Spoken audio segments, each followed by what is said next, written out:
नमस्कार दोस्तों, स्वागत है आपका अपने YouTube channel study easy code में। आज हम इकोनॉमी सीरीज के फोर्थ चैप्टर को देखेंगे। इससे पहले हमने 3 चैप्टर को पढ़ रखा है। Basics of economy, plan economic development and NITI Aayog और बैंकिंग सिस्टम इन इंडिया। इन तीनों चैप्टर को हमने काफ़ी डिटेल वे में देखा था। ठीक है, आज हमारा फोर्थ चैप्टर स्टार्ट होने वाला है जिसमें हम monetary policy and credit policy को पढ़ेंगे। ठीक है, and this is going to the first part of this chapter. तो चलिए शुरू करते हैं। फर्स्टली हम देखेंगे मॉनेटरी पॉलिसी क्या होता है। ठीक है, देखो, यह एक मैक्रो इकोनॉमिक पॉलिसी टूल है। मैक्रो इकोनॉमिक पॉलिसी टूल, ठीक है, जो कि यूज किया जाता है बाई सेंट्रल बैंक, मतलब आरबीआई के द्वारा यूज किया जाता है ताकि जो मनी का सप्लाई है हमारी इकोनॉमी में उसको इंश्योर किया जा सके। ठीक है, देखो, influence money supply in the economy, मतलब यह माइक्रो इकोनॉमिक टूल है जो कि सेंट्रल बैंक के द्वारा मनी सप्लाई को इन्फ्लुएंस करने के लिए बेसिकली यूज किया जाता है। ठीक है, माइक्रो इकोनॉमी क्या है इसको हमने पहले पढ़ रखा है। हमने जो बेसिक्स ऑफ इकोनॉमी था, ठीक है, ये काफी कंट्री लेवल पे बेसिकली डील करता है, स्टेट लेवल पे डील करता है। माइक्रो इकोनॉमी काफी हॉलिस्टिक वे में लेके आके चलता है। और एक होता है माइक्रो इकोनॉमी। इसमें क्या होता है, जो हम इंडिविजुअल बेसिस पे वर्क करते हैं, जैसे आपकी कोई फैमिली बिजनेस है, रेडी वाले हो गए, ये सारी चीज़ें कहीं ना कहीं माइक्रो इकोनॉमी में आती है। माइक्रो इकोनॉमी एक काफ़ी ब्रॉड टॉपिक है। जो माइक्रो इकोनॉमी है उसमें माइक्रो इकोनॉमी आता है। ठीक है, तो ये हो गया बेसिकली हमारा डिफिनेशन। ठीक है, इसमें बहुत सारे ऐसे मॉनेटरी इंस्ट्रूमेंट का यूज होता है बेसिकली, जो कि सेंट्रल बैंक के द्वारा किया जाता है to regulate availability of credit in market. मतलब जो क्रेडिट है बेसिकली लोन्स वगैरह हैं मार्केट में एम्पल अमाउंट में उपलब्ध रहे, उसके लिए बहुत सारे मॉनेटरी इंस्ट्रूमेंट का यूज किया जाता है बाय द सेंट्रल बैंक, मतलब बाय द आरबीआई। ठीक है, और जिसका बेसिकली एम क्या होता है, to achieve ultimate objective of economic policies. बहुत सारे ऐसे इकोनॉमिक पॉलिसीज जो गवर्नमेंट ऑफ इंडिया के द्वारा फॉर्मुलेट किए जाते हैं, बहुत सारे जो गवर्नमेंट ऑफ इंडिया के द्वारा लाए जाते हैं, उसको कहीं ना कहीं प्रमोट करने के लिए सारी चीज़ें की जाती है। मतलब ओवरऑल अगर रिस्पेक्ट में हम देखें तो कहीं ना कहीं कंट्री की जो ग्रोथ है उसको इंश्योर करने के लिए कहीं ना कहीं आरबीआई के द्वारा या फिर सेंट्रल बैंक के द्वारा मॉनेटरी पॉलिसी का यूज किया जाता है। ठीक है, ऑब्जेक्टिव क्या है मॉनेटरी पॉलिसी का? Accelerating the growth of the economy. ठीक है, इकोनॉमी में जो ग्रोथ है उसको कहीं ना कहीं रैपिडली इंक्रीज करना, रैपिडली ग्रो कराना, हाँ, सो दैट जो ओवरऑल हमारा जो कंट्री का डेवलपमेंट है उसको इंश्योर किया जा सके। साथ ही साथ मेंटेनिंग प्राइस स्टेबिलिटी। क्या होता है कि बहुत सारे ऐसे प्राइस अनस्टेबिलिटी क्रिएट होता है ना, जैसे इकोनॉमिक रिसेशंस वगैरह आते हैं, तो आप देखते हो कि जो प्रोडक्ट्स के दाम घटते बढ़ते रहते हैं, उसको कहीं ना कहीं स्टेबल करना। ठीक है, तो प्राइस स्टेबिलिटी लाना, साथ ही साथ एम्प्लॉयमेंट को जनरेट करना। हमारे यहाँ देख ही रहे हो एम्प्लॉयमेंट कितना ज़्यादा है। तो मॉनेटरी पॉलिसी का कहीं ना कहीं एक इंपॉर्टेंट रोल है कि एम्प्लॉयमेंट, एक प्रॉपर जो एम्प्लॉयमेंट होता है उसको जनरेट करना। ठीक है, मतलब बेसिकली क्या है, फुल एम्प्लॉयमेंट को जनरेट करना। ठीक है, साथ ही साथ स्टेबलाइजिंग द एक्सचेंज रेट्स, जो एक्सचेंज रेट्स बढ़ते घटते रहते हैं उसको भी कहीं ना कहीं स्टेबल करना। ठीक है, अभी देखें जो टाइप्स ऑफ मॉनेटरी पॉलिसी हैं उसको देखें तो बेसिकली 2 टाइप के मॉनेटरी पॉलिसी होते हैं। एक एक्सपेंशनरी मॉनेटरी पॉलिसी होता है, ठीक है, और दूसरा होता है कंटेक्शनरी मॉनेटरी पॉलिसी। ये 2 टाइप के बेसिकली मॉनेटरी पॉलिसीज होते हैं। ठीक है, अब देखो एक्सपेंशनरी मॉनेटरी पॉलिसी में क्या होता है, इसका प्राइमरी पर्पज है ना to increase the money supply. मतलब हमारे इकोनॉमी में या फिर आप बोल सकते हो बैंकिंग सिस्टम में मनी की सप्लाई को इंक्रीज करना एक्सपेंशनरी मॉनेटरी पॉलिसी में आता है। ठीक है, जिसके लिए बहुत सारे ऐसे मेजर्स को लिए जाते हैं बाय बैंक्स के द्वारा या फिर आप बोल सकते हो आरबीआई के द्वारा, जैसे डिक्रीजिंग इंटरेस्ट रेट। जितना इंटरेस्ट रेट कम रहेगा उतना लोग लोन लेंगे, जितना लोन लेंगे उतना ही कहीं ना कहीं जो एक्सपेंशनरी मॉनेटरी पॉलिसी है उसको प्रमोट होगा, क्योंकि बहुत सारा कैश इनफ्लो होगा ना इकोनॉमी में, समझ रहे हो?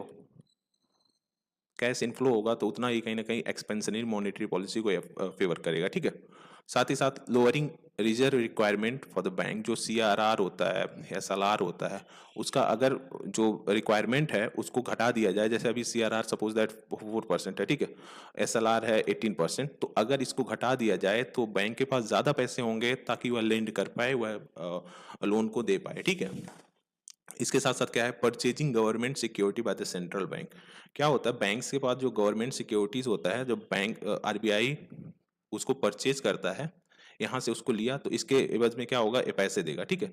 इससे क्या होगा, बैंक के पास और पैसे आएंगे, बैंक के और पैसे आएंगे तो वह ज़्यादा लेंड कर पाएगा। तो कहीं ना कहीं ये सारी जो फैक्टर्स वह एक्सपेंशनरी मॉनेटरी पॉलिसी को प्रमोट करता है, ठीक है। इसका एम बेसिकली क्या होता है, फ्यूलिंग इकोनॉमिक ग्रोथ। एक होता है ना कि अगर आपका जो इन्फ्लेशन है एक स्टैंडर्ड लेवल पे है तो उसे, तो वह कहीं ना कहीं इकोनॉमिक ग्रोथ को प्रमोट करता है, तो इसीलिए कहीं ना कहीं एक्सपेंशनरी मॉनेटरी पॉलिसी का यूज किया जाता है, ठीक है। अब होता है कंट्रैक्शनरी मॉनेटरी पॉलिसी। इसमें क्या होता है, देखो इसमें बेसिकली क्या होता है, यूज किया जाता है to decrease amount of the money supply. मतलब जो इकोनॉमी में मनी सप्लाई है उसको डिक्रीज करना, ठीक है। अब इसमें इसके बहुत सारे ऐसे मेजर्स हैं जो कि जिसके थ्रू बेसिकली इसको डिक्रीज किया जाता है, जैसे रेजिंग इंटरेस्ट रेट। उसमें था कि डिक्रीजिंग इंटरेस्ट रेट, अब इसमें इंटरेस्ट रेट बढ़ा दिया गया, जो अभी तक 2% लिया जा रहा था उसको 5% कर दिया। इससे क्या होगा, बैंक्स जो है ना लोन तो देंगे बट जो बोरोवर रहेंगे वो लोन को कहीं ना कहीं लेंगे नहीं, जिसकी वजह से कहीं ना कहीं जो मनी की सप्लाई है वो डिक्रीज कर जाएगी। फिर उसके साथ साथ रिजर्व रिक्वायरमेंट, सीआरआर और जो एसएलआर को उसको कहीं ना कहीं इंक्रीज कर देना, जिससे मनी की सप्लाई थोड़ा सा कम हो जाएगी। साथ ही साथ सेलिंग गवर्नमेंट बॉन्ड्स, जो गवर्नमेंट सिक्योरिटीज होते हैं बैंक्स को सेल करते हैं। जब बैंक्स इसको बाई करेगा तो उसके तो कहीं ना कहीं इसको पैसे देगा आरबीआई को, जिससे कहीं ना कहीं मनी सप्लाई डिक्रीज कर जाएगी, ठीक है। इसका एम क्या होता है, रिड्यूसिंग इन्फ्लेशन। जब काफ़ी ज़्यादा इन्फ्लेशन हो जाता है ना, मनी सप्लाई बहुत ज़्यादा हमारी इकोनॉमी में बढ़ जाती है, तो कहीं ना कहीं इसको यूज़ किया जाता है ताकि ज़्यादा इन्फ्लेशन ना हो, जिससे कि जो हमारा लोअर तबका है सोसाइटी का उससे ज़्यादा प्रॉब्लम्स को फेस ना करना पड़े, ठीक है। क्रेडिट पॉलिसी क्या होता है, यह एक पार्ट है मॉनेटरी पॉलिसी का जो कि डील करता है how much money and what rate credit is advanced by the bank. मतलब कितना मनी को बेसिकली बैंक्स के द्वारा एज ए लोन देना चाहिए किस पर्टिकुलर, अगर कोई पर्टिकुलर इंडिविजुअल है उसको, ठीक है। और साथ ही साथ उसका रेट क्या होना चाहिए, 4% होना चाहिए, 5% होना चाहिए, इस सब को कहीं ना कहीं क्रेडिट पॉलिसी के अंदर लाया जाता है, ठीक है। अगर देखें तो दोनों दोनों जो एक्सपेंशनरी मॉनेटरी पॉलिसी है और कंट्रैक्शनरी मॉनेटरी पॉलिसी है, दोनों फंक्शन है सेंट्रल बैंक का। मतलब आरबीआई के द्वारा इसे यूज किया जाता है ताकि मनी की सप्लाई और एक स्टेबल वे में लेके चला जा सके, ठीक है। इंडिया में क्या सीन है मॉनेटरी पॉलिसी का, देखो हिस्टोरिकली अगर देखें तो monetary policy was announced twice a year. मतलब एक साल में 2 बारी मॉनेटरी पॉलिसी को अनाउंस किया जाता था, ठीक है। एक तो स्लैश सीजन पॉलिसी, अप्रैल से सितंबर तक एक बारी बेसिकली इसको अनाउंस किया जाता था, और दूसरा क्या था, अक्टूबर टू मार्च, ठीक है। इस दोनों के बीच में कहीं ना कहीं 2 मॉनेटरी पॉलिसी को लाया जाता था हिस्टोरिकली। बट कब 2014 से क्या हुआ है कि आरबीआई के द्वारा जो मॉनेटरी पॉलिसी था उसका स्टेटमेंट बाई मंथली कर दिया गया है, ठीक है। अनाउंस बाई मंथली मतलब क्या है, वंस एवरी 2 मंथ्स। मतलब 2 मंथ में एक बारी आरबीआई के द्वारा इसको रिलीज किया जाएगा, ठीक है। मतलब 12 मंथ में लगभग 6 बारी इसको लाया जाता है, ठीक है। जो कि रिकमेंड किया गया था उर्जित पटेल कमेटी के द्वारा, तो उर्जित पटेल कमेटी के द्वारा रिकमेंड किया गया था, ठीक है। अब जो टूल्स अवेलेबल हैं for the central banks to achieve the monetary policy, मतलब मॉनेटरी पॉलिसी का जो बेसिकली एम है उसको अचीव करने के लिए बहुत सारे टूल्स अवेलेबल है ना सेंट्रल बैंक के पास। जैसे हो गया लिक्विडिटी एडजस्टमेंट फैसिलिटी, आगे देखेंगे एग्जैक्टली है क्या, मार्जिनल स्टैंडिंग फैसिलिटी, एमएसएफ, ठीक है। बैंक रेट क्या है, रिजर्व रेशियो क्या है, एसडीएफ क्या है, ओपन मार्केट ऑपरेशंस क्या है, क्वांटिटेटिव ईजिंग क्या है, intervention in the forex market, moral situation, इस सब चीज़ों को हम देखेंगे डिटेल वे में, ठीक है। आगे अब हम पहले देख लेते हैं liquidity adjustment facility, LAF exactly क्या है, ठीक है। देखो फर्स्टली यह एक मॉनेटरी पॉलिसी टूल है, किसके द्वारा यूज किया जाता है, आरबीआई के द्वारा, ठीक है। इसके द्वारा क्या किया जाता है, इंजेक्ट और द एब्जॉर्ब लिक्विडिटी इनटू और फ्रॉम द बैंकिंग सिस्टम, ठीक है। मतलब क्या है बेसिकली कि जब हमारा इकोनॉमिक ग्रोथ काफी स्लो हो जाएगा, उस सिचुएशन में क्या करेगा जो आरबीआई है ना, वह मनी को कहीं ना कहीं इंजेक्ट करेगा हमारे बैंकिंग सिस्टम में, ताकि जो बैंक्स हैं वह ज़्यादा लोन्स को प्रोवाइड कराएं और उसका इंटरेस्ट रेट घटाएं, सो दैट जो हमारा इकोनॉमी है उसको बूस्ट मिल सके, उससे कहीं ना कहीं ग्रोथ मिल सके, ठीक है। और एब्जॉर्ब लिक्विडिटी, जब ज़्यादा इन्फ्लेशन हो जाता है जिससे हमारा जो लोअर तबका है उसको प्रॉब्लम होने लग जाती है, तो इस सिचुएशन में आरबीआई के द्वारा कहीं ना कहीं जो लिक्विडिटी, जो ज़्यादा पैसा हमारी इकोनॉमी में फ्लो कर रहा है, बैंकिंग सिस्टम में फ्लो कर रहा है, उसको एब्जॉर्ब किया जाता है। ठीक है, इसको अगर देखें तो इस आउटकम है Narasimham committee basically on banking sector reform जब आया था 1998 में, उस टाइम नरसिम्हम कमिटी 1998, उस टाइम नरसिम्हम कमिटी के द्वारा यह रिकमेंडेशन दिया गया था। ठीक है, इनके द्वारा एक और कमिटी 1991 में भी बेसिकली आया था, जो कि काफ़ी इंपॉर्टेंट था, हमने प्रीवियस लेक्चर्स में उसको डिटेल वे में पढ़ा है। ठीक है, अगर देखें तो जो लिक्विडिटी एडजस्टमेंट फैसिलिटी, इसके दो कंपोनेंट्स हैं, एक repo repurchase agreement and the reverse repo. ठीक है, देखो जो बैंक्स होते हैं ना, बैंक्स को जो पैसे चाहिए होते हैं, मतलब डेली जो रिक्वायरमेंट्स हैं उसको मीट करने के लिए जो बैंक को पैसे चाहिए होते हैं, क्या करता है वह, बैंक्स जाएगा आरबीआई के पास। ठीक है, आरबीआई के पास जाएगा, बोलेगा आप मेरे को पैसे दीजिए, तो आरबीआई पैसे देगा इनको, और उस पैसे पे जो आरबीआई है कुछ इंटरेस्ट रेट लगाता है। ठीक है,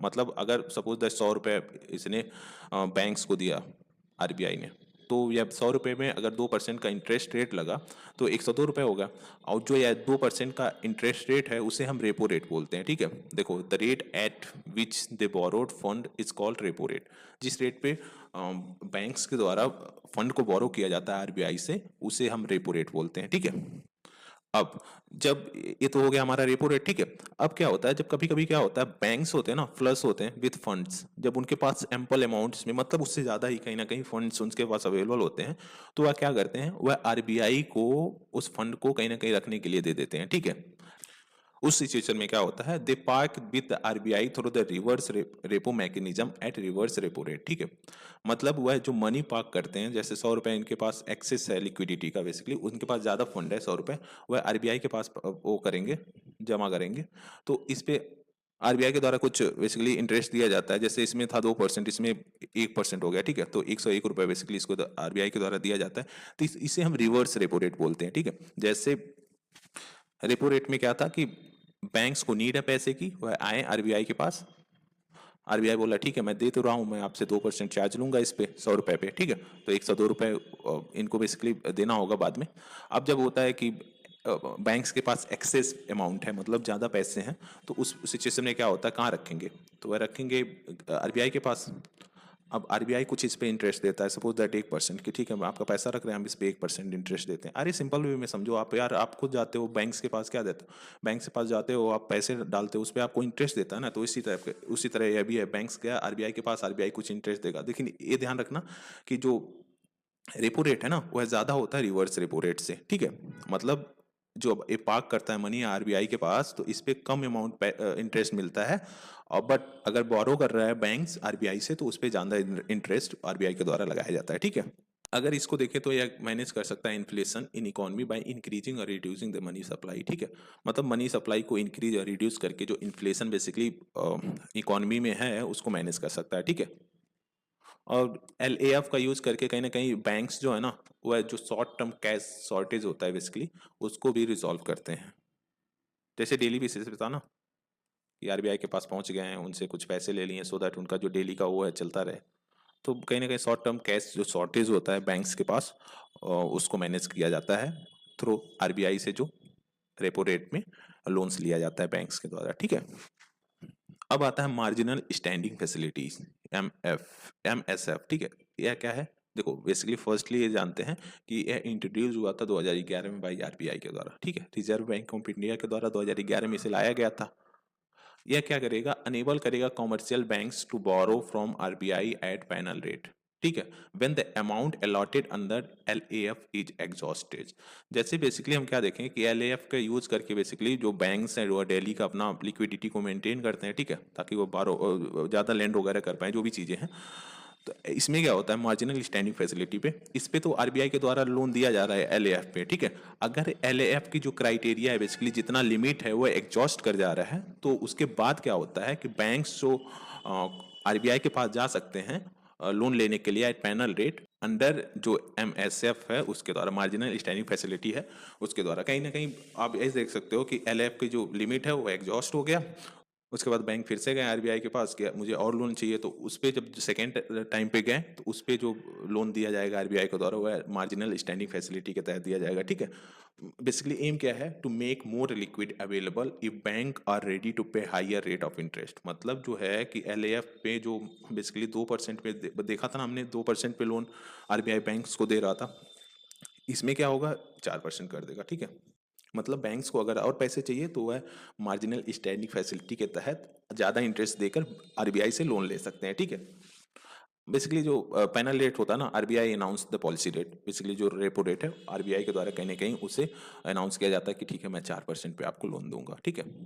बस यही है कि जो रिवर्स रेपो रेट है और जो एमएसएफ है are adjusted with the difference of 0.25, 0.25 के एडजस्टमेंट पे बेसिकली इसको किया जाता है, ठीक है। Reverse repo rate is much less and MSF is much more. मतलब क्या है, बेसिकली जो मार्जिनल स्टैंडिंग फैसिलिटीज है उसमें ज़्यादा इंटरेस्ट पे करना होता है बैंक्स के द्वारा, ठीक है। बैंक रेट क्या होता है, जब आरबीआई लेंड करता है कॉमर्शियल बैंक को विदाउट एनी सिक्योरिटी और कोलेटरल, मतलब बैंक्स के द्वारा कोई सिक्योरिटी नहीं दिया जाएगा, ठीक है। जैसे क्या होता है, जैसे हो गया आरबीआई हो गया, ठीक है। आरबीआई लोन तो दे रहा है, सपोज 10,000 करोड़ का लोन दिया बैंक्स को, ठीक है।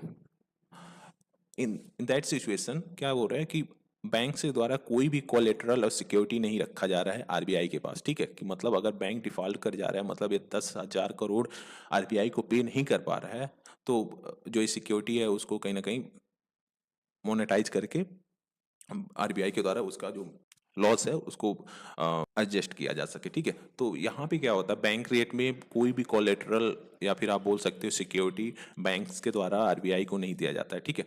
जनरली अगर देखें तो यह हायर देन रेपो रेट होता है due to unsecured nature. Unsecured इसीलिए है क्योंकि कोई कोलेटरल या सिक्योरिटी बैंक के द्वारा दिया नहीं जा रहा है, ठीक है। अगर इसको देखें तो यह less frequently use than the repo rates, जो रेपो रेट्स होते हैं ना उससे कहीं ना कहीं बहुत कम ये सारी चीज़ें होती है, as RBI mainly use the repo rate for the liquidity management. मतलब आरबीआई के द्वारा बेसिकली क्या होता है, रेपो रेट को यूज किया जाता है सो दैट जो लिक्विडिटी है मार्केट में उसे मैनेज किया जा सके, उसे अच्छे तरीके से लेके आगे बढ़ा जा सके, ठीक है।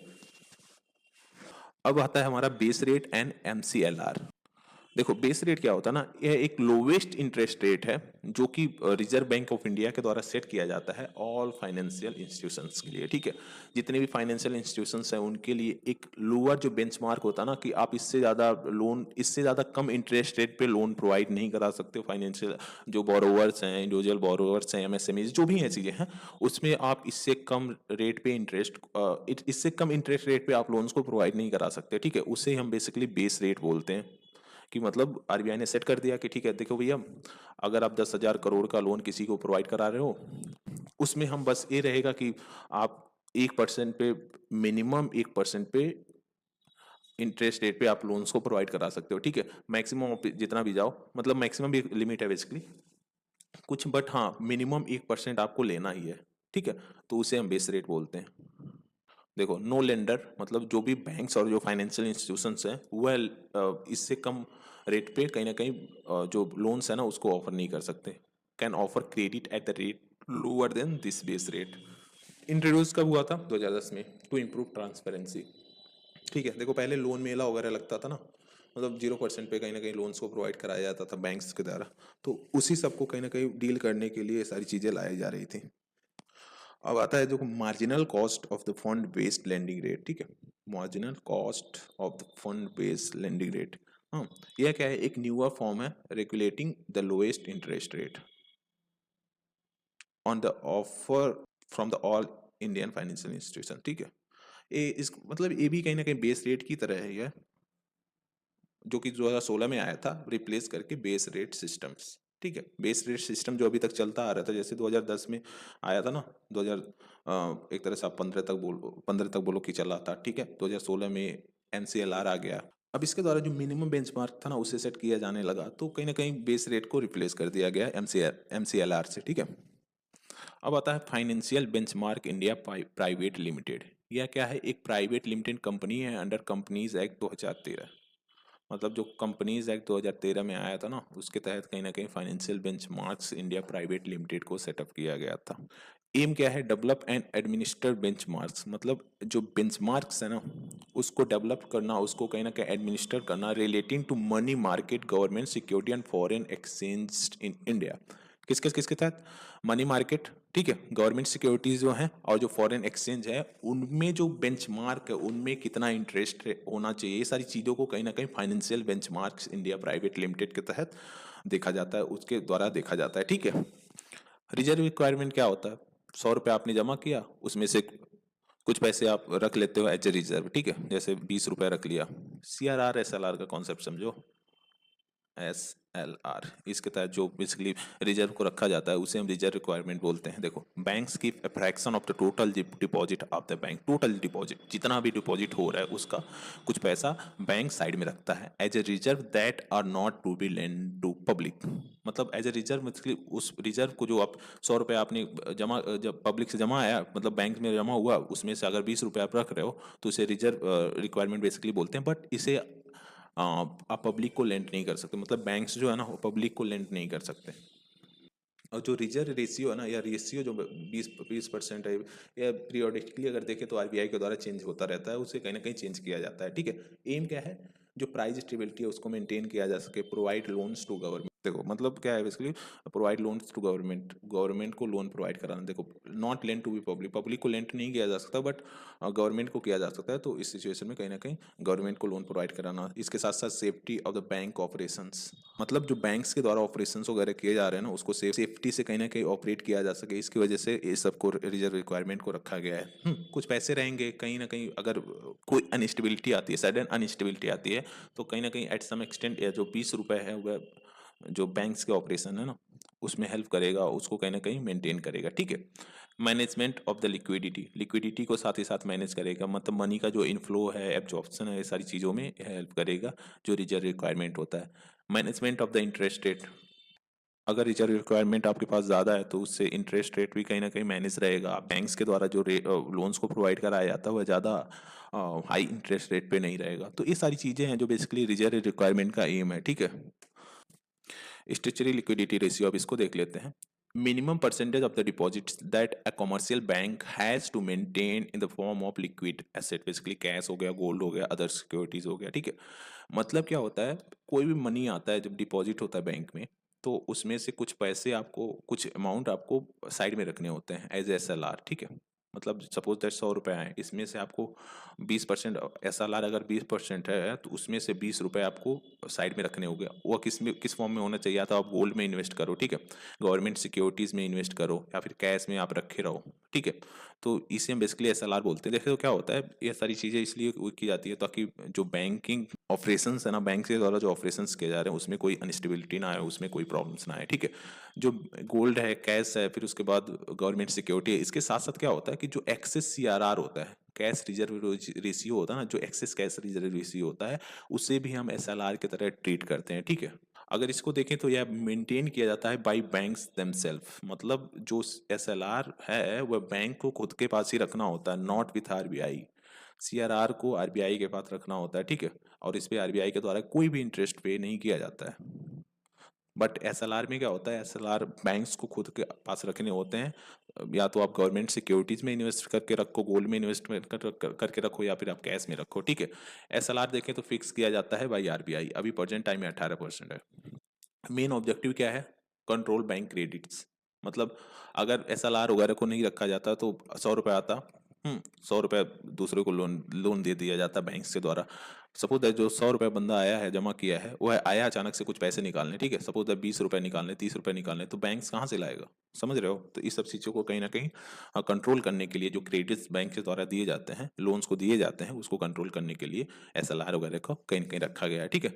To ensure the solvency of the commercial bank, जब रिजर्व रिक्वायरमेंट बैंक के पास रहेगा नहीं, अचानक से कहीं बैंक रन का सिचुएशन आ गया, तो उस सिचुएशन में बैंक कैसे डील करेगा? इंसॉल्वेंसी वगैरह का केसेज आने लग गया तो बैंक कैसे डील करेगा? तो इसके लिए SLR को रखा गया, ठीक है। इसके साथ साथ ये होता है कि कमर्शियल बैंक जो गवर्नमेंट सिक्योरिटीज है ना उसमें इन्वेस्टमेंट करे, सो दैट गवर्नमेंट के पास ज़्यादा पैसे हैं, वह इंफ्रास्ट्रक्चर प्रोजेक्ट में ज़्यादा लगाए, ठीक है, जिसकी वजह से ये सारी चीज़ें हैं, ठीक है। जो बैंकिंग रेगुलेशन एक्ट 1949 है, उसके तहत यह बताया गया था जो SLR है वह वेरी करना चाहिए 0 से 40% ऑफ द बैंक डिपॉजिट्स। अगर देखो जो आप 1991 में रिफॉर्म लाया गया था उसमें जो एसएलआर सीआरआर को सिग्निफिकेंट लेवल तक रिड्यूस किया गया था, कहीं ना कहीं यह काफ़ी इंपॉर्टेंट था। उस टाइम में जो एसएलआर सीआरआर था वो काफ़ी हाई रेट पे था, 40% ही आप ले लो, इस रेट पे चल रहा था। जो जब इसमें क्या होता है कि डिपॉजिट्स पब्लिक के द्वारा आ रहा है, एसएलआर सीआरआर 40% 60% है, तो उसमें बैंक लोन ही क्या देगा, अर्न कैसे करेगा, तो कहीं ना कहीं बैंक की प्रॉफिटेबिलिटी जो होती है ना वो डिमिनिश कर जाती थी। इसकी वजह से इसको रिड्यूस किया गया। तो अभी प्रेजेंट टाइम में 18% है ना, मैंने बताया था यहाँ पे। अब आगे बढ़ते हैं, लिक्विड कवरेज रेशियो को देखते हैं, एलसीआर। यह क्या है, एक रेगुलेटरी स्टैंडर्ड है requiring banks to hold a sufficient amount of high quality liquid asset that can be quickly converted to cash to meet their short term obligations क्या होता है, जो डिपॉजिट वगैरह होता है, over the 30 period stress scenario, ठीक है, 30 days stress scenario. क्या होता है कि मतलब देखो हाई क्वालिटी लिक्विड एसेट क्या होता है, बेसिकली जो गोल्ड हो गए, ठीक है, फिर उसके बाद आप बोल सकते हो गवर्नमेंट सिक्योरिटीज वगैरह, कैश वगैरह हो गए, इसे हम हाई क्वालिटी लिक्विड एसेट बोलते हैं। इसे इसलिए लाया गया था कि जो बैंक्स है ना, जो भी डिपॉजिट्स उसके हो रहे हैं वह कुछ अमाउंट्स को as a high quality liquid asset में रखे,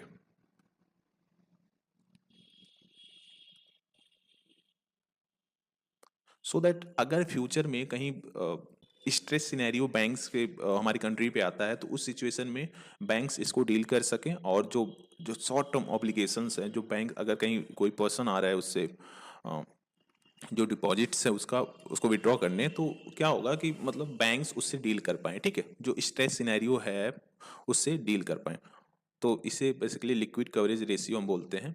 गोल है to ensure banks can survive period of significant financial stress, जैसे इकोनॉमिक रिसेशंस वगैरह आ गए, तो इस सिचुएशन में बैंक उसको डील कर पाए विदाउट नीडिंग एक्सटर्नल असिस्टेंस, मतलब बिना किसी, जैसे आरबीआई के लोन्स हैं, आरबीआई के द्वारा लोन्स वगैरह किसी भी फॉरेन कंट्री से लोन वगैरह ना लें, तो इस सारी चीज़ों से बिना जो short term basically financial stress आया है उसको डील कर सके, ठीक है।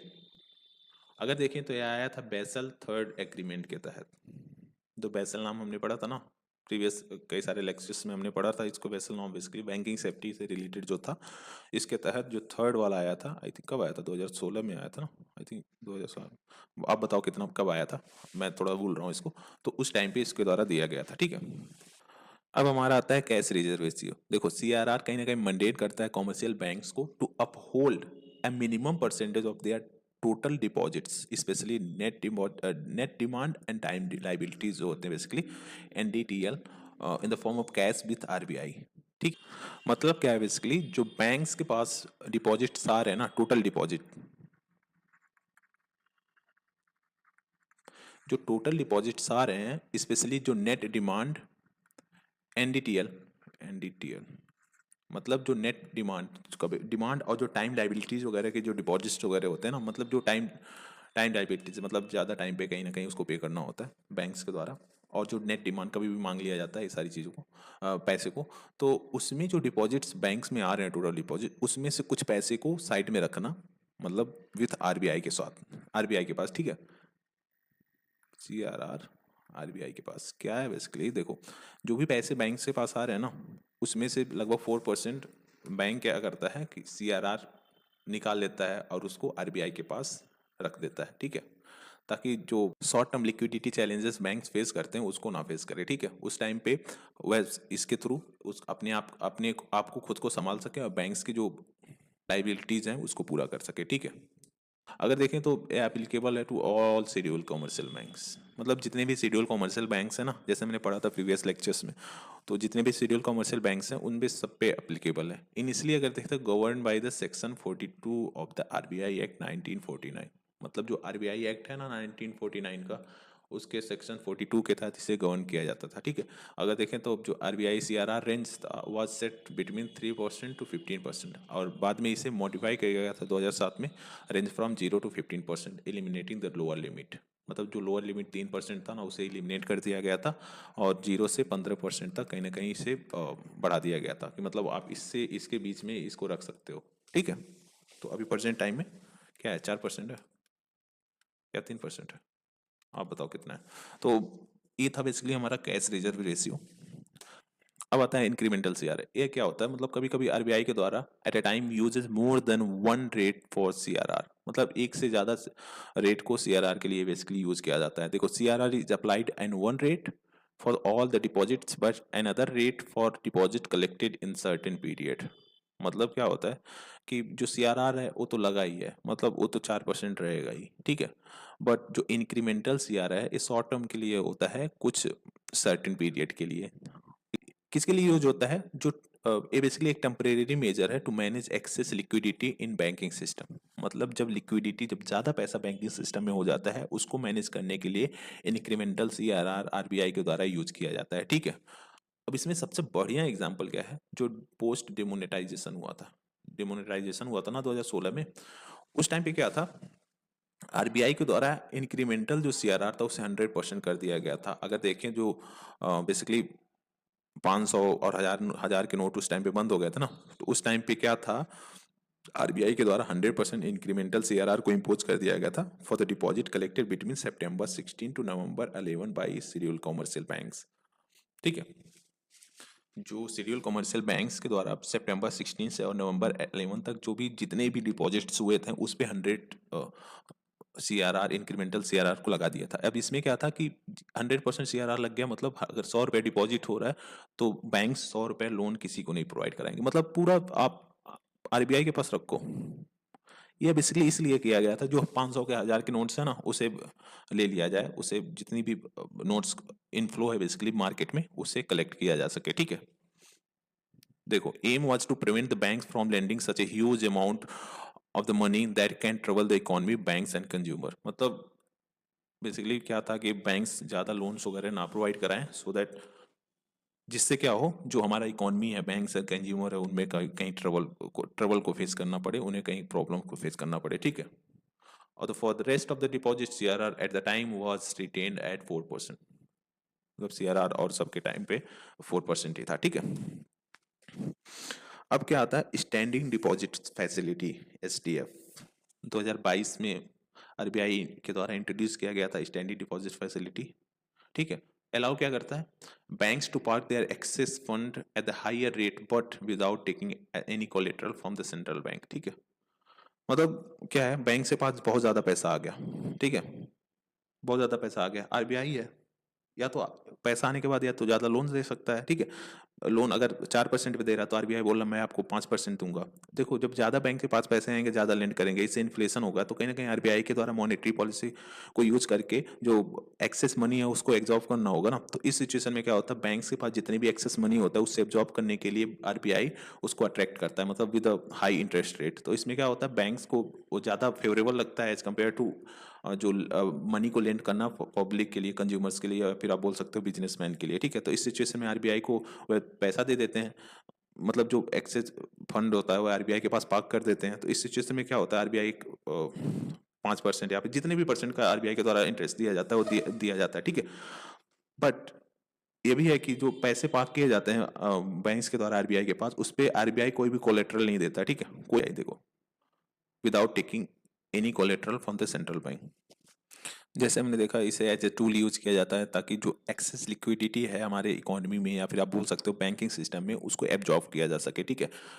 ये इसलिए होता है कि यह मोर अट्रैक्टिव होता है for the commercial bank to pump their liquidity backs to the central bank due to higher return. RBI के द्वारा हायर रिटर्न्स की बात की जाती है ना, मतलब ज़्यादा इंटरेस्ट रेट उसको पे किया जाएगा जो कमर्शियल बैंक्स होंगे। इसकी वजह से कहीं ना कहीं जो बैंक्स होते हैं ना, वो पार्क करते हैं मनी को आरबीआई के पास, ठीक है। ओपन मार्केट ऑपरेशंस क्या होता है? देखो, ओपन मार्केट ऑपरेशंस रिफर करता है central bank actions of buying और selling government security in the open market, ठीक है। जो सेंट्रल बैंक्स के द्वारा गवर्नमेंट की जो सिक्योरिटीज होती है ना, उसे मार्केट में बेचना या खरीदना को हम बेसिकली ओपन मार्केट ऑपरेशन बोलते हैं, ठीक है। यह किस लिए किया जाता है? यह इन्फ्लुएंस होता है मनी सप्लाई को इन्फ्लुएंस करने के लिए, मैनेज इंटरेस्ट रेट, ठीक है, and achieve monetary policy objectives. RBI है, ठीक है। अगर गवर्नमेंट सिक्योरिटीज को मार्केट में बेच रहा है, मार्केट में अगर बेच रहा है, ठीक है, इसका मतलब क्या है, जो लिक्विडिटी है मार्केट में उसे एब्जॉर्ब करने के लिए बेच रहा है, ठीक है। इस पे बेचेगा, और जब इसको बेचेगा तो बैंक्स के द्वारा पैसे लेगा, तो बैंक्स के पास जो लिक्विडिटी मतलब बहुत ज़्यादा पैसे हैं जो कि बेसिकली मार्केट में फ्लो हो रहा है उसको एब्जॉर्ब कर लिया जाएगा, ठीक है। गवर्नमेंट सिक्योरिटी है, बाद में बोला जाएगा ठीक है ये 100 रुपये का सिक्योरिटी है, मैं आपको बाद में 105 रुपये पे करूंगा, तो क्या होगा, या इसके पास हो गया अगर आरबीआई के पास, ठीक है। तो मतलब जो हाई लिक्विडिटी है मार्केट में उसे एब्जॉर्ब कर लिया गया, उसे इन्फ्लुएंस करने के लिए जो मनी सप्लाई वगैरह है उसे इन्फ्लुएंस करने के लिए कहीं ना कहीं गवर्नमेंट सिक्योरिटीज को बेचा एंड खरीदा जाता है। अब खरीदेगा तो क्या होगा कि मार्केट में मतलब रिसेशन वगैरह है तो इस सिचुएशन में गवर्नमेंट सिक्योरिटी को कहीं ना कहीं खरीदेगा, जो बैंक के पास पहले से गवर्नमेंट सिक्योरिटीज वगैरह पड़े हैं उसको खरीदेगा, तो खरीदेगा उसके एवज में कहीं ना कहीं बैंक्स को पैसे देगा, पैसे आएगा बैंक के पास तो उसको लोन देंगे पब्लिक को, या फिर आप बोल सकते हो बिजनेसमैन को। इस सिचुएशन में जो लिक्विडिटी है फिर से इंक्रीज कर जाएगा, ठीक है। तो यही कहीं ना कहीं जो buying and selling of the government security in the open market by central bank is called open market operation, ठीक है। पर्पज यही है कि पर्पज हमने देख लिया। देखो, selling of the government security by RBI will reduce the liquidity in market, मतलब जो सेल किया जा रहा है गवर्नमेंट सिक्योरिटीज को आरबीआई के द्वारा, उससे लिक्विडिटी जो मार्केट में है उसे रिड्यूस होगा, ठीक है। और फिर बाइंग ऑफ गवर्नमेंट सिक्योरिटी, जब यहाँ से बैंक से गवर्नमेंट सिक्योरिटी या फिर मार्केट से गवर्नमेंट सिक्योरिटीज को बाई किया जाता है, उस सिचुएशन में जो लिक्विडिटी है मार्केट में वो इंक्रीज हो जाती है, ठीक है। तो ये हो गया हमारा basic concept about open market operation. अब आगे बढ़ते हैं। मार्केट स्टेबलाइजेशन स्कीम, ठीक है। इसमें क्या है, monetary policy intervention by the RBI to withdraw excess liquidity, मतलब जो मार्केट में एक्सेस लिक्विडिटी या फिर आप बोल सकते हैं मनी सप्लाई है उसे विड्रॉ करना by selling government securities in market in economy, ठीक है। जो एक्सेस लिक्विडिटी मतलब मनी सप्लाई बहुत ज्यादा बढ़ गया है हमारी इकोनॉमी में, उस सिचुएशन में क्या होता है, आरबीआई के द्वारा गवर्नमेंट सिक्योरिटी को बेचा जाता है, उससे जो लिक्विडिटी है उसे एब्जॉर्ब किया जाता है, तो इसे मार्केट स्टेबलाइजेशन स्कीम बोलते थे। इंट्रोड्यूस कब किया गया था, 2004 में, ठीक है। Example, post demonetisation in 2016 normal open market operation do not work, मतलब क्या है बेसिकली, मतलब 2016 में जो डिमोनेटाइजेशन हुआ था उस सिचुएशन में क्या था, जो नॉर्मल ओपन मार्केट ऑपरेशंस थे उसके तहत कहीं ना कहीं जो मार्केट में लिक्विडिटी इंक्रीज हुई थी उसे ऑब्जर्व करना कहीं ना कहीं काफी टफ टास्क था। उस सिचुएशन में गवर्नमेंट ऑफ इंडिया के द्वारा मार्केट स्टेबलाइजेशन स्कीम को लाया गया, सो दैट जो एक्सेस लिक्विडिटी है मार्केट में उसे एब्जॉर्ब किया जा सके, जो 500,000 के नोट्स हैं उसे फिर से बैंकिंग सिस्टम में लाया जा सके, ठीक है, आरबीआई के पास लाया जा सके। यह हो गया मार्केट स्टेबलाइजेशन स्कीम, ठीक है। क्वांटिटेटिव ईजिंग क्या होता है, यह एक मॉनेटरी पॉलिसी है जो कि सेंट्रल बैंक के द्वारा यूज किया जाता है to stimulate economic activity during economic recession. जब इकोनॉमिक रिसेशन होता है ना उस टाइम जो इकोनॉमिक एक्टिविटीज होती है वह ठप पड़ जाती है, तो उससे कहीं ना कहीं बढ़ाने के लिए इकोनॉमिक एक्टिविटीज को फिर से रिवाइव करने के लिए जो क्वांटिटेटिव ईजिंग है सेंट्रल बैंक के द्वारा यूज किया जाता है, ठीक है। अब इसमें क्या होता है, central bank buying financial assets such as government bonds from the commercial banks and other financial institutions, मतलब मैं बोला ना अभी तक सेल किया जा रहा था, हाँ, बैंकिंग सिक्योरिटी का, ताकि जो एक्सेस लिक्विडिटी है उसको एब्जॉर्ब किया जा सके। अब जब इकोनॉमिक बेसिकली रिसेशन आ रखा है तो इस सिचुएशन में जो गवर्नमेंट सिक्योरिटीज है उसको बाई किया जाएगा सेंट्रल बैंक के द्वारा, सो दैट जो पैसे का इनफ्लो है लिक्विडिटी है उसको इंक्रीज किया जा सके और इकोनॉमिक एक्टिविटीज को रिवाइव किया जा सके, ठीक है। इससे क्या होगा, जो इंक्रीज होगा मनी सप्लाई, जो मनी सप्लाई होगा तो ऑटोमेटिकली कहीं ना कहीं इकोनॉमिक एक्टिविटीज में बूस्ट देखने को मिलेगा, क्योंकि मनी सप्लाई होगा तो इंटरेस्ट रेट कम होगा, इंटरेस्ट रेट कम होगा तो इससे क्या होगा कि बैंक हमारा जो इकोनॉमी है फिर से उसमें बूस्ट देखने को मिल सकता है, ठीक है। देखो, increasing money supply which makes it easier for the bank to lend और invest and encourage consumers to spend more, ठीक है। मतलब लेंड करेगा बैंक तो फिर उससे इंटरेस्ट रेट कम लगेगा, तो जो इन्वेस्टर होगा उसमें से पैसे बोरो करेगा, उसको इन्वेस्ट करेगा, साथ ही साथ जो कंज्यूमर है वह भी कहीं ना कहीं स्पेंड करेंगे, तो ये सारी चीज़ें कहीं ना कहीं एक जो हमारा इकोनॉमिक एक्टिविटीज़ है ना उसको बूस्ट दे सकते हैं। इस सिचुएशन में क्वांटिटेटिव ईजिंग यूज किया जाता है बाई सेंट्रल बैंक मतलब आरबीआई के द्वारा, ठीक है।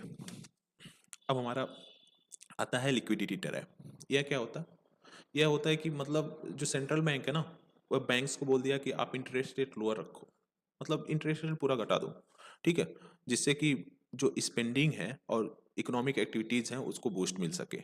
मतलब सेंट्रल बैंक ने बोला कि आप बैंक्स काफी इंटरेस्ट रेट को लो रखो, आप मैं पैसे आपको दे रहा हूँ, मतलब आरबीआई के द्वारा पैसे दिए जा रहे हैं, ठीक है, ताकि आप इंटरेस्ट रेट को लो रखो। बट इस सिचुएशन में क्या हो रहा है कि इंटरेस्ट रेट तो कम है, interest rate are very low, at the consumer prefer to hold cash, मतलब जो कंज्यूमर्स हैं वह कैश का होल्ड रख रहे हैं, मतलब कैश अपने पास रख रहे हैं, उसको ना इन्वेस्ट कर रहे हैं ना स्पेंड कर रहे हैं, ठीक है।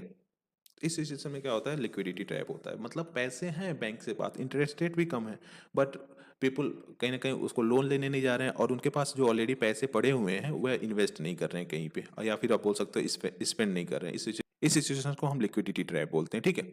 In such case main tools use by the central bank has failed to be effective. मतलब जो मॉनेटरी पॉलिसी को बैंक के द्वारा यूज किया जाता है ना, फेल्ड टू बी इफेक्टिव, मतलब वो फेल्ड हो जाता है एक तरह से। जो मॉनेटरी पॉलिसीज वगैरह गवर्नमेंट आरबीआई के द्वारा यूज किया जाता है ताकि मनी मनी सप्लाई को बढ़ाया जा सके, उसे घटाया जा सके, ये सारी चीजें हैं, ठीक है। So this is the end of the video. ये हमारा पार्ट फर्स्ट था, अभी इसमें पार्ट सेकंड भी आएगा, ठीक है। So thank you for watching, please do like share and subscribe. Thank you guys.